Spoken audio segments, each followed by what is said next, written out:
It's 11 o'clock. I am Natalie Baumgarten, and we are going to go ahead and kick off this UT Extension Tuesday Topics in Horticulture. We did get to spend quite a bit of time together in April. We took a couple of weeks off, and it's really glad to see you all again here for a little bit rainy day, but we get a great crew, and we're going to brave the weather and bring you some fun content from right here in Knoxville in the UT Gardens. We're going to be focusing on wetlands and rain gardens with Dr. Andrea Ludwig and Celeste Scott.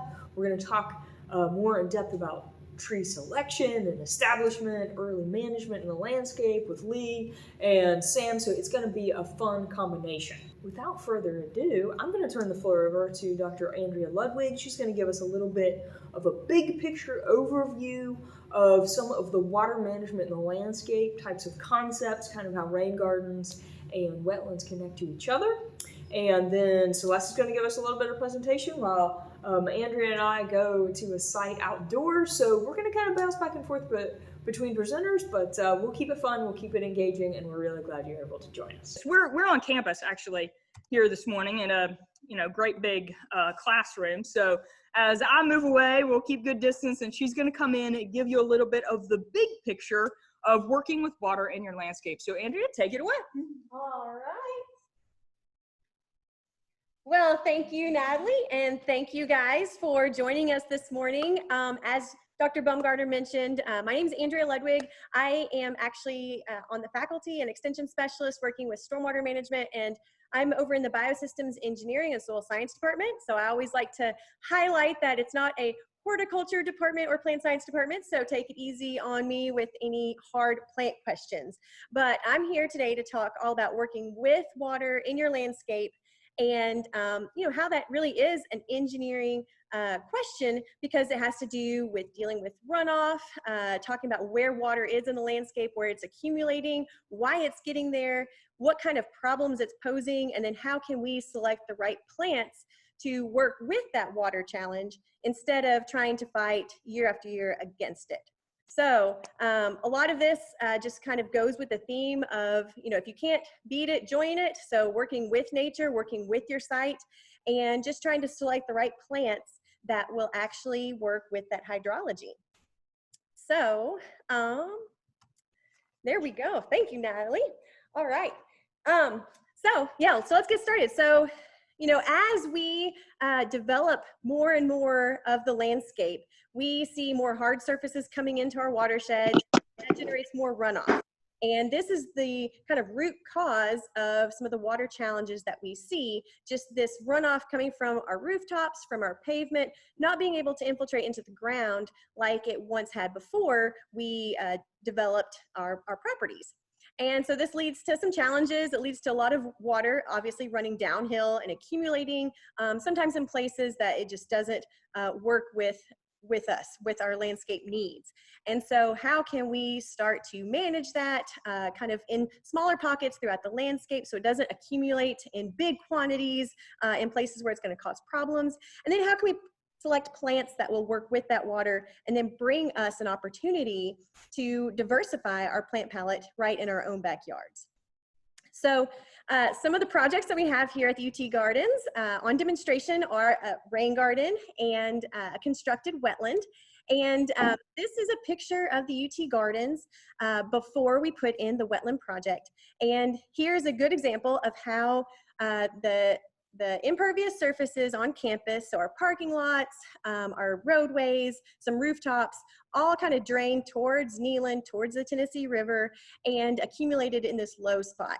And so for years it was managed as a grass field, but over time it just kind of kept on getting more and more runoff and more compaction in this area. And so finally, with a small grant from the Stormwater Association, we were able to, and our green fees here on campus, we were able to turn this make lemonade out of the lemons here and create a wetland and showcase some more water loving plants in this area. So these are some pictures of before, some of the management challenges that were happening, and this was the site previous to 2015. We built the rain garden, the wetlands in 2015, and they were planted in 2020. And here's just an overview of some of the hydrology, the flow path of the runoff coming from the adjacent areas and the project site, just looking from a bird's eye view there. So real quickly to kind of compare and contrast these two practices. So we've got a wetland on the left-hand side of the screen and a wetland, excuse me there, a wetland will retain water for a good portion of the year. It can be deep, up to 2 to 4 feet. And it's going to have a wide range of saturation and duration of saturation. You'll have temporary wetlands, seasonal wetlands, or perhaps a permanent wetland.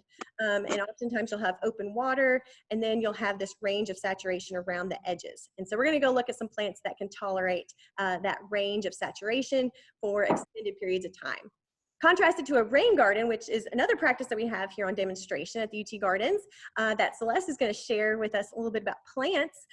These areas are typically a little bit smaller, and we look at the soils, and we want to make sure that a rain garden can actually take on that water, the runoff from perhaps a downspout or your driveway, but then the goal is to get that into the ground through infiltration. And so this is just really a shallow, temporary storage, temporarily ponded area where you plant some plants that can take that temporary saturation, but then want it to dry out over time. So it's really that hydrology, the duration of that saturation and inundation that that helps us pick plants that are more wetland specific versus rain garden specific. And then trying to mimic nature, what do we see on stream banks in areas that dry out?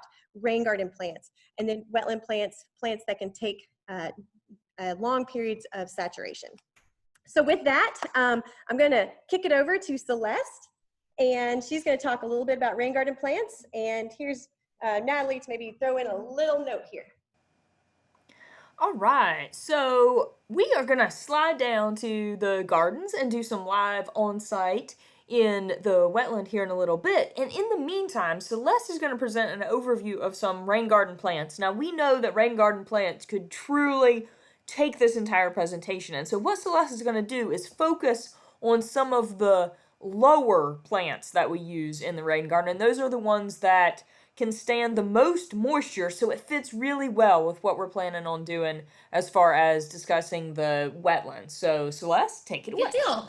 So so while they are transferring all their equipment and videos and things down to the wetland gardens, I just was going to share with you all a little bit about specifically about plants for rain gardens. You know, the construction of a rain garden is a big ordeal.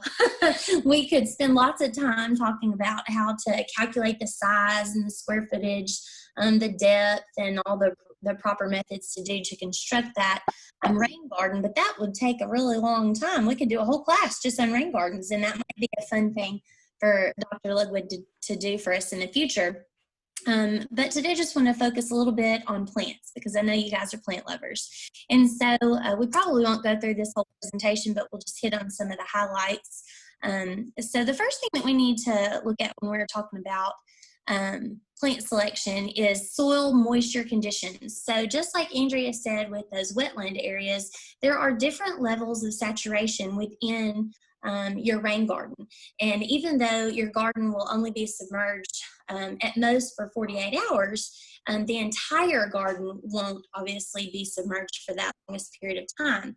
So the deepest areas, which are naturally going to be in the center of those gardens, are going to be the levels of that are going to be underwater for the longest amount of time. So when we're picking out plants, we need to keep in mind, like, what zone of the garden are these going to be in? Are these going to be plants that are, let me get my little pointer here so you can see. Are these plants that are going to be planted along the edge of the garden, maybe like as a border? Those plants are not going to have to tolerate very long periods of submersion. But once we get into the center area, we're going to need some that can tolerate a little longer period of time underneath water. And then some other things you may want to think about are, seasonal colors. You can mix bloom times so that you get a good display of color throughout the year.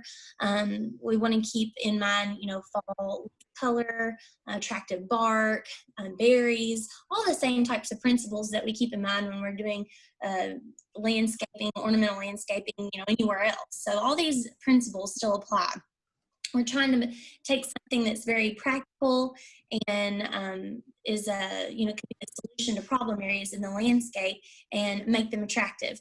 And we can actually, if we do it correctly, we can disguise it so that no one even knows that it is a rain garden. They'll just say, oh, what a pretty area of your landscape. And I think you'll be surprised at some of the plants we're going to talk about, because you wouldn't really assume that lots of these would be considered rain, quote unquote, rain garden plants. And then finally, the last thing we want to keep in mind are groupings. So larger groupings of plants in these rain gardens are really going to look much better. And also it helps our pollinators, because it helps them identify the flower, and then they don't have to travel as far to feed. They can stay in that one clumping area and feed on that same flower. So it makes things a little easier for them and gives us a better visual impact just overall for our design.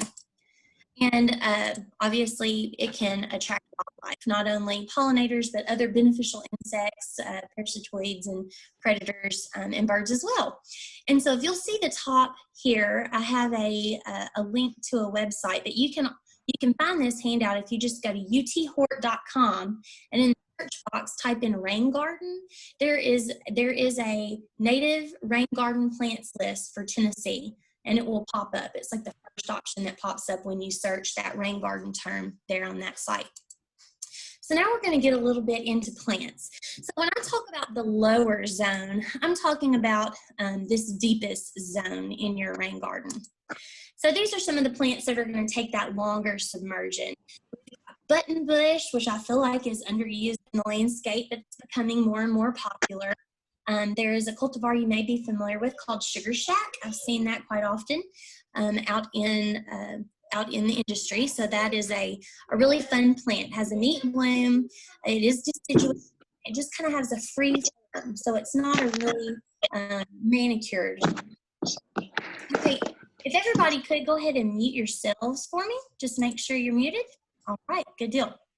And the next plant I wanted to talk about that'd be perfect for that lower zone down in the center of your gardens is ninebark. And this plant I feel like is underutilized in the landscape as well, but it's becoming more and more known also. So we have some really neat cultivars out there that are available with these dark purple colored leaves. I believe I think this one is called, oh goodness, let me remember, Diablo, the one here with these dark leaves. There's also one that has like a limey type kind of leaf color called Festivus, and then an amber colored leaf called Amber Jubilee, I believe. And so there's lots of options out there for us to mix up our design and help us mix and match things that are going to be to our taste, and not just using straight species because we feel like that's all that we're offered. I hope that makes sense. A few other shrubby type plants that would be appropriate for the lower zone would be Virginia sweetspire, Henry's garnet, and little Henry. Those may be some that you're familiar with. Winterberry hollies, great selections for those deeper areas. You need to have, remember, a male and a female plant for those to actually, for your female plant to actually make berries. Southern gentleman is a good male one that can pollinate lots of different females. So there's a few others, but Southern gentleman is one of those. And then just some common names you may be aware of for the female cultivars: red sprite, winter red, and there's a lot more. Red twig dogwood is another that would do great in those deeper areas. Stolonifera is the one that's listed on that plant list, but I just want to make sure that you know that it is subject to contracting stem canker. So an alternative for that would be Cornus amonum, or often called silky dogwood. The cultivar name that you might want to look for is called Cayenne. It is also a native and was discovered by Michael Durr in a swampy area. He just saw it off the side of the road and pulled over, and that's how that's become established. So those are a few other larger shrub type plants that you could use in those lower zones of the garden. Now I want to talk a little bit about some herbaceous plants that we might put in those lower zones. We have goldenrod, giant ironweed, really all kinds of ironweed would do fine, cardinal flower, is beautiful. And I feel like under red, some people are kind of afraid to use red in the garden. You know, they shy more towards these softer colors, but this plant is really striking. The thing you have to keep in mind is that it has to be in that low zone. This is one of the plants that cannot perform well in the shallower areas. It needs to be in the wet zone. Goldenrod has come a long way from the regular goldenrod that we find on the side of the road. Fireworks is a really nice new cultivar that's come about, and that's what's pictured here in this slide. And it really does remind you of a fireworks going off, kind of arching over and out. So really beautiful. There's a few more. Obviously, I can't put all the pictures on here, but bee balm could be planted in this area. Who knew Monarda was you know, a water-loving plant? I certainly didn't. I just have that in my regular perennial border out there with everything else. And blue flag iris would do wonderful in this area, and so would star sedge. And then the last one I wanted to talk about is hibiscus, some perennial hibiscus. What we know as scarlet rose mallow, that red hibiscus you might see growing in ditches and swampy areas along the side of the road. And then also Hibiscus moschutos, which is the swamp mallow. It's more of a pinky type kind of color. So those are a few that I just wanted you all to be aware of. And I'm listening in for Natalie to cut me off when they get to Actually, Celeste, I think we're ready down here in the garden. We've got a few hibiscus that Andrea's going to point out too. So if it's okay with you, I think we'll grab the torch. All right, so welcome to the UT Gardens constructed wetlands. We're going to do a little bit of a demonstration to really showcase the difference of the hydrology of a rain garden and that of a wetland. And to look to see what the difference is, rain gardens, we want them to infiltrate the water, whereas the wetlands are going to hold water, have a longer period of saturation, and be inundated, you know, for either temporarily, seasonally, or even all year long. So with the rain gardens that we were just talking about, we're really just trying to create a sponge in our landscape. We want to create that sponge, nice healthy soils, our native plants, growing roots, creating more of that spongy environment so that when the runoff comes into the rain garden, it's above the water table, it comes in, it captures the runoff, and then once that soil is saturated, it starts to infiltrate into the groundwater. So we get infiltration happening. And we've created a sponge, making sure that we don't have as much runoff leaving our landscape and capturing it and letting those native plants that love the water can take that temporary saturation, but then also need it to dry out in between rain events when that water infiltrates into the groundwater. So contrast that with the hydrology of a wetland, and we've got our sponge, but it's in the water table. So we've got longer periods of saturation, a duration of a perennial pool or a seasonal pool, and temporary inundation. So here we've either, in a wetland, built the wetland in the water table, or in our case here, we've actually created an artificial water table by using an artificial liner.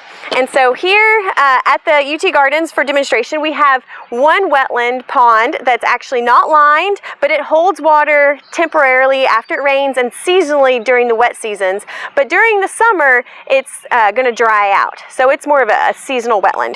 And then these three behind me here are actually permanent pool wetlands. They're perennial wetlands. They are inundated year-round because we've created the open water at the surface using this artificial liner. So this system works that we've got a geotextile fabric at the bottom of the depression. We've excavated out that material about 20 inches deep, 2 feet deep. We put down geotextile liner to protect our aquatic safe 30 mil PVC liner, and then another layer of the geotextile to protect that liner against puncturing. And then we've actually backfilled on top of this whole liner system with about 4 to 6 inches of that topsoil that we dug out during construction. And then that gives us a nice planting media to plant and a nice native bottom for all the wildlife that's going to inhabit these wetlands to actually utilize as well. So a little bit of difference in rain garden hydrology versus wetland hydrology. And let's take a look at what is growing here at our wetlands. So walk with me here. All right, so here is our seasonal wetland. And again, this is the pond that's not lined. And what we did here was just dig out about a foot deep, and then we put a thick layer of wood chips and organic matter. And over time, this wetland has become more and more perennial each year, so lasting a little bit longer every year, but still in the summer it'll dry out. So this is a seasonal wetland that has seasonal saturation. And some of the plants that we see here are our native irises, blue flag iris, a couple other varieties, copper iris is in here. We see a button bush right in the middle. The button bush is a shrub that can actually tolerate inundation all the time, but then you can also find it on your stream bank. So it's a very versatile shrub, and it blooms in the summer, these white kind of puff balls, really pretty blooms, really unique blooms. We see some soft rush and soft stem bulrush. We also see here this plant. This is lizard's tail, and this is a really cool plant because it roots in and then it sprawls into the water. So this emergent wetland vegetation is really important for a functioning wetland ecosystem, because the insect larvae, the benthic macroinvertebrates that start their life here, will use this emergent vegetation to come out of the water and molt. Your dragonflies and damselflies, they're exoskeletons. They need this emergent wetland vegetation to get out of the water and into their adult form. So something like lizard's tail or irises. We also have some arrowhead and bull tongue back in there. And this is also great habitat for, we have a lot of gray tree frogs that start their life here as tadpoles. And by the end of the summer, there will be, I have counted over 2 dozen in one single visit of the frogs. The juveniles have emerged out of the water, and they like to hang out on this emergent wetland vegetation that's 2 to 3 inches, up to 4 to 5 inches into the water, but then also coming out to the water's edge. So this, again, our temporarily inundated seasonal wetland right here. So contrast our seasonal wetland with our perennial wetland here. These wetlands, again, are lined and they hold water year-round. So they're about 20 to 24 inches deep, and they have emergent wetland vegetation from about 6 inches deep all the way up to the water's edge, and then a layer of water's edge plants, and then our shrub plants.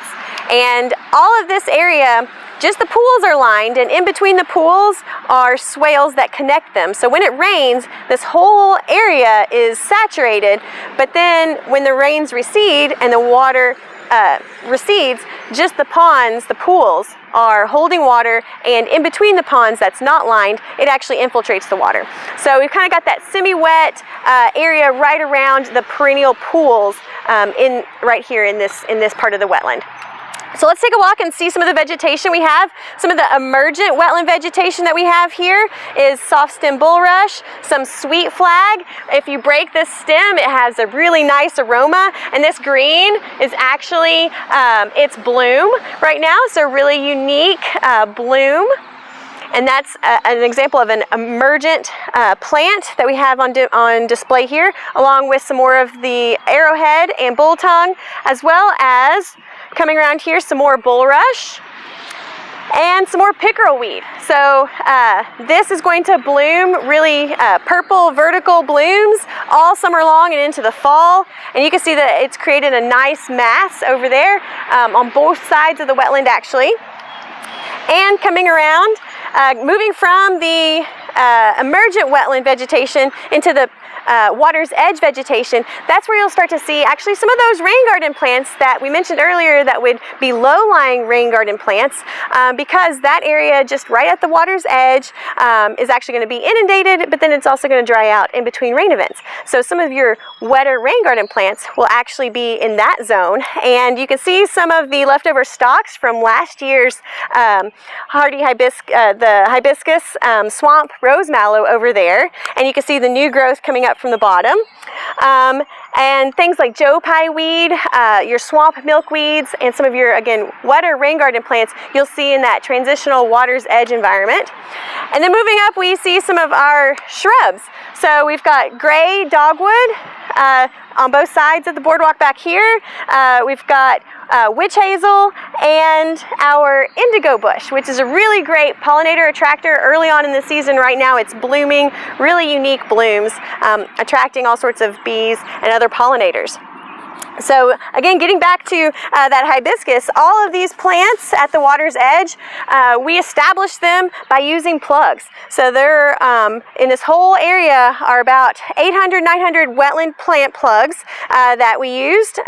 This area was planted in 2016, so this is about 4 years of growth. But just with these simple plugs, plugged in the water's edge, plugged in that emergent vegetation zone, and over time they've created these masses. So here is an example of a plug. This is one of those native hibiscus right here, swamp mallow.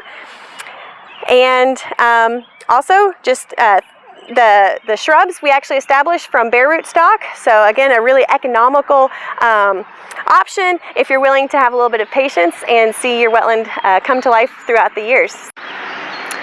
One of the important parts about this perennial wetland is its water depth. This is about 20 to 24 inches of standing water in these ponds, and that gives long-term year-round habitat for predators of mosquito larvae. So things like dragonflies, damselflies, water beetles. These things are part of the natural food web that we're trying to recreate here to make sure that we keep things like mosquitoes in check, just encouraging those predators and the whole food web to establish here. So having a perennial pool of water will provide the habitat for those predator species to come in. And here you can see we're right at about 2.5 feet deep right here in this deepest part of this middle pond. So making sure there's a perennial pool of water, creating that habitat for predators is a really important feature if you're creating a backyard wetland and want to make sure your mosquitoes are in check. All right, well, thanks for visiting the UT Gardens Constructed Wetlands, and back to you. We had a phone call and a train pass by, so maybe we'll start off a little slower. But Lee Rumble, UT Extension, Knox County office, and ISA certified arborist. Thanks, Natalie, for inviting me back. Today, I'm going to talk a little bit, of course, about nursery selection, plant selection, and then proper planting practices as well. So thank you all for being here again. And I want to start off by saying that, those of us here on this call are likely, inherently drawn to plants. We love plants for many different reasons, and that includes mature trees. We like them for their shade, we like them for fall color, maybe their spring blooms, or just the ecosystem services that they provide, much like Andrea and Celeste just spoke about. But it's important for us to realize that not every plant is suitable for the location that you want to plant that tree. A lot of times we don't really consider that. So keep in mind that trees and forests in general have developed over hundreds of millions of years, of course. And three primary factors determine the forest types that we have. And that's going to be the environment in which they grow, the climate that they're surrounded by, and of course the soils that they develop in. There's a very, very, a common reason why we see forest systems such as oak hickory, beech maple, spruce forest. That's not by coincidence. It's because of those three factors culminating together to create an environment that is encouraging or beneficial for those specific species. Instead, what do? We go to the nursery, we buy a plant, and we put it in the ground, and then it's really an afterthought after that, very common. We may not think about that tree for 5, 6 years after we plant the tree. But in arboriculture, what we've learned as arborists is that you really have to be proactive. You can't be reactive. By the time you call an arborist out and say, hey, my tree looks dead, it's likely that it may be too late for the arborist to even be able to do anything super beneficial for that tree's health over the long run. Now, in the urban world, I've read estimates that say an urban tree that's planted improperly is lucky to make it 8 years, 15 at max. And I see this all the time. Trees that go in the ground improperly, the plant stock is, incorrectly sited for that location, and the tree just suffers as a result of that. Of course, that leads to early tree death. So how do we fix this? Well, start with the soil. We know that healthy soils will give us a healthy plant.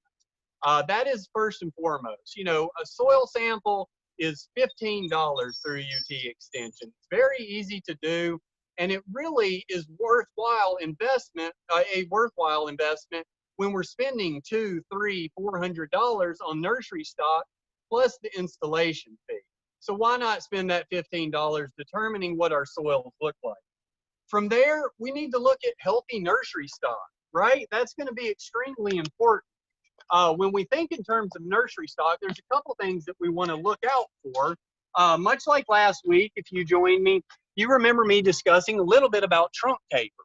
When we're looking and selecting nursery stock, I still want you to look for that nice developed trunk taper. A lot of times when we see in nursery settings the lack of trunk taper, that's commonly tells me that that tree's likely just planted a little bit too deep. So this is certainly a nursery stock that could be benefited by having some of this, moist or this soil removed prior.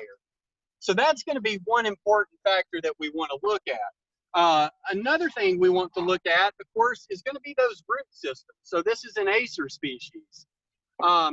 This is a species that really is not necessarily suited for such a small pot, but this is a young little sapling, and it seems to be doing well.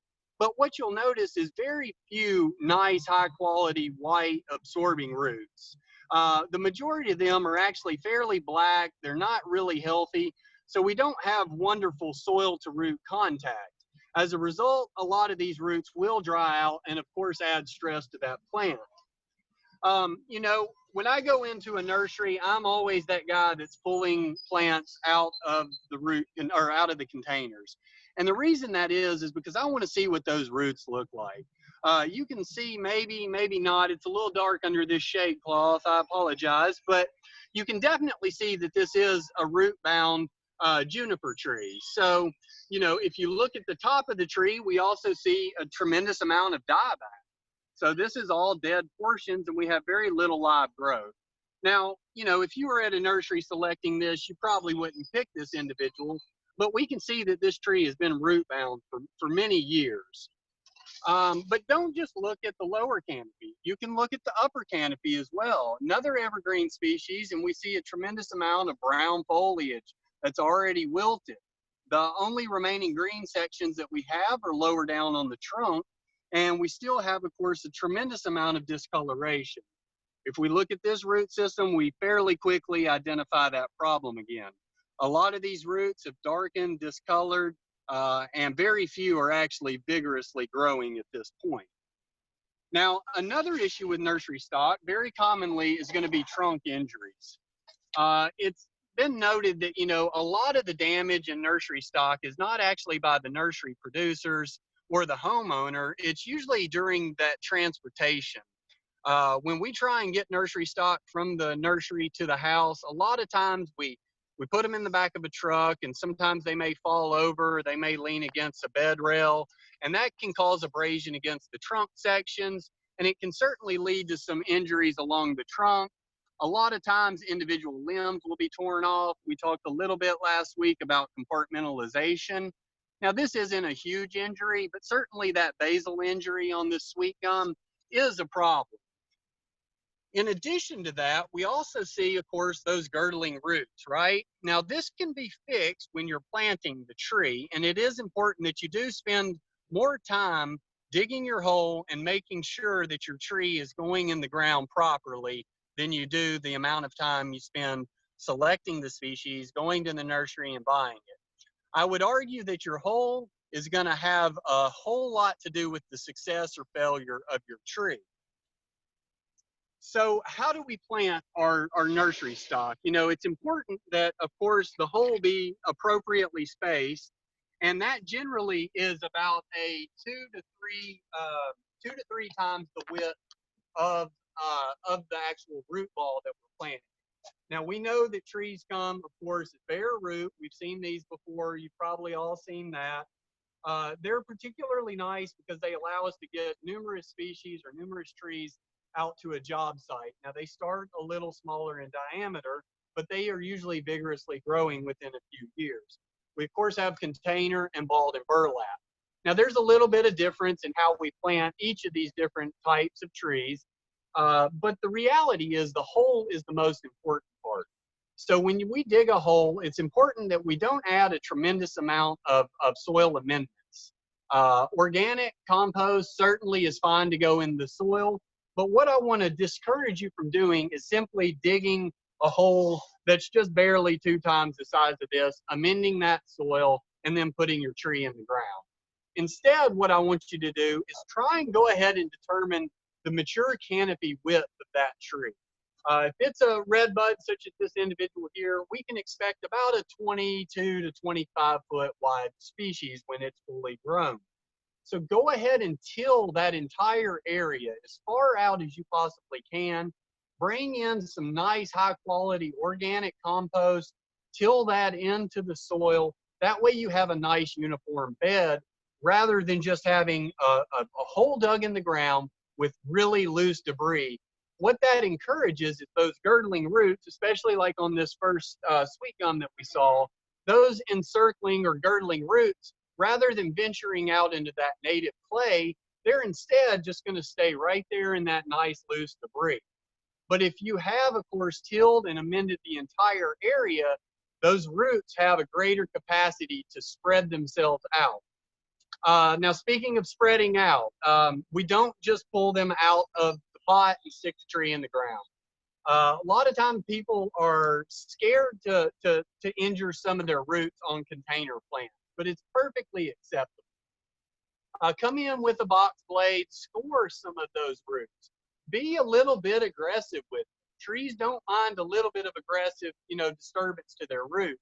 They're going to, of course, initially reinstigate that growth fairly quickly once they're in ground that remains wet. Now, from there, how do we spread those roots? Well, it's important that they go out radially. So we want to ultimately have that root ball, if anything, slightly higher than the level of the soil surface. The reason that is because over time, that planter pit, that whole area is going to settle with heavy rain. So it's important that we, if anything, plant the tree a little bit high, and then we can add a layer of mulch to compensate should the tree roots be exposed just minimally. So from there, you want to spread those roots out, ideally in a radial fashion. Now that's fairly easy on, a bare root stock where they already have a fairly nice radial selection here. We can move some of these roots and orient them in a direction that will encourage them. This is why, honestly, my favorite way to plant is a bare root tree. There's no, of course, disturbance to the roots any more than what are needed. And more importantly, the tree doesn't go through as much transplant shock as would a large individual, a balled and burlap tree. So with that, I'm going to move over to one final tree, and then we'll carry it over to Sam. Okay, so now I've moved over to a doughy Door Cedar. This is a spectacular specimen. Now it is full grown for what it has at this stage. It's in a small planter pit, so it's likely that this tree is, of course, root bound. But we still see that it's doing extremely well. If you notice the new tufts of green growing out of the tips, that's wonderful. Years ago, someone took care of the codominance issue that we discussed last week. And if you'll notice, this tree has a wonderful, nice vertical central trunk or central leader. We expanded on that last week as well. From here, put this tree in the ground. Leave it alone for about a year or two, and then you may have to do some minor structure pruning that we discussed earlier. From there, I'm going to actually move this conversation over to Sam Adams and let him talk a little bit about aftercare after the plants have been properly selected and planted.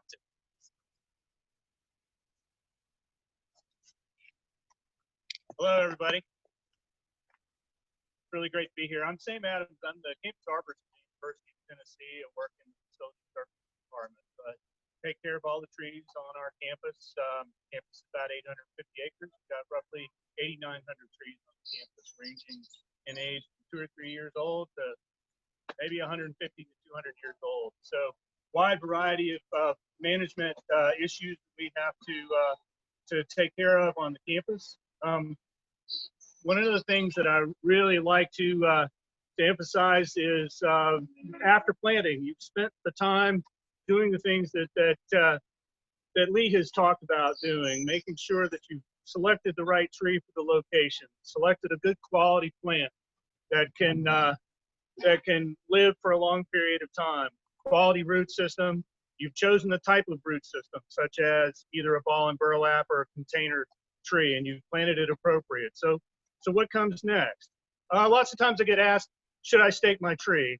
And usually I say, not necessarily, but if you find that you've selected this tree and it's in really great shape for a lot of reasons, but some of the soil falls away from the root ball, that's a real good reason to make sure that you give that root system a little bit of support for the first growing season at least, so that if you get some high winds or you get some buckling in the rain, heavy rains or something like that, you'll make sure that that tree doesn't uproot after it's planted, because that can be a real problem for the tree going forward. So staking is a yes or no kind of situation. I generally suggest not staking trees. Make sure that if you do stake the tree, that the staking material comes off fairly soon after the first or early in the second growing season.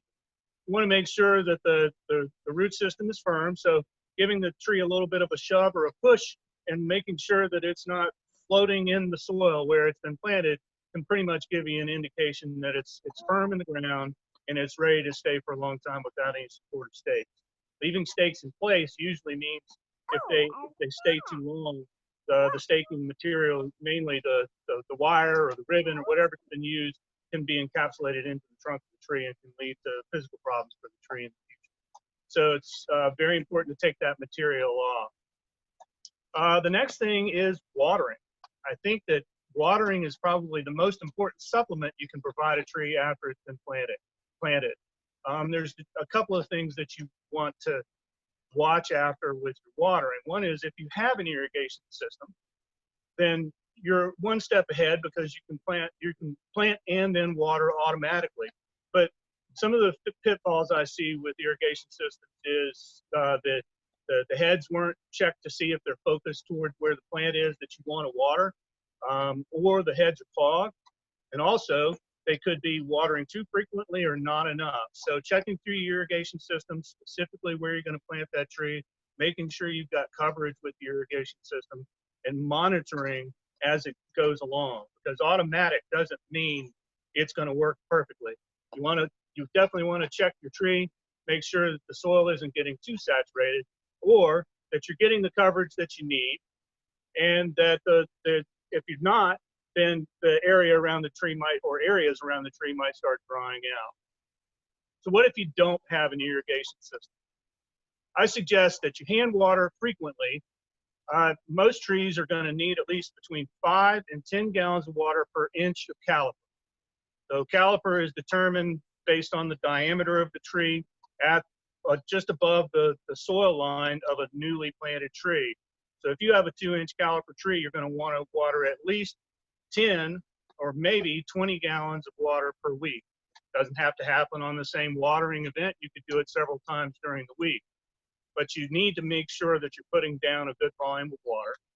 And once you're getting into the habit of doing that, making sure that the soil is drying out slightly before you water again, because you definitely want to make sure that you're not causing a waterlogged situation for your root system.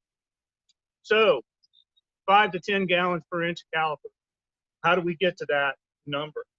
One of the easy ways, and this is the way I do it at my house, I take a bucket, a 5-gallon bucket, and a hose pipe with the nozzle that I'm going to use to water the tree with, and I'll just fill that bucket, that 5-gallon bucket, and determine how long it takes me to get 5 gallons.